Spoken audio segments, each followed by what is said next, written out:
Ça, ce sont les fondations d'un temple mauritanien. Et pourtant, je suis à Rabat, et plus précisément au Chella. Mais que fait donc un monument mauritanien si loin de la Mauritanie? Alors déjà, le Maroc n'était pas une annexe de la Mauritanie. À l'époque du Temple, la Mauritanie, avec un I, le pays que nous connaissons aujourd'hui, n'existait pas encore. Par contre, en ce temps-là, entre le IIIe siècle avant notre ère et le siècle Ier, le nord du Maroc faisait partie d'un grand royaume amazigh que l'on appelait le royaume de Mauritanie avec un E accent.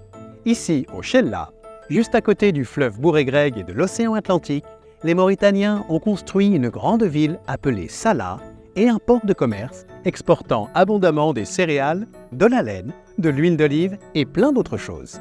Il ne nous reste malheureusement que peu de vestiges de leur culture étonnante. Mais les quelques objets que l'on a retrouvés, comme les poteries, la monnaie ou les statues, témoignent de leur richesse et de leur raffinement.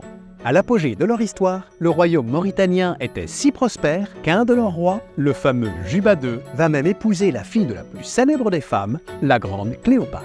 Et ici, au Chella, ce qui est incroyable, c'est qu'en plus des traces de la cité mauritanienne, il y a aussi des ruines romaines, des jardins verdoyants, une grande nécropole mérénide et plein d'autres choses. Mais ça, ce sera pour une prochaine fois.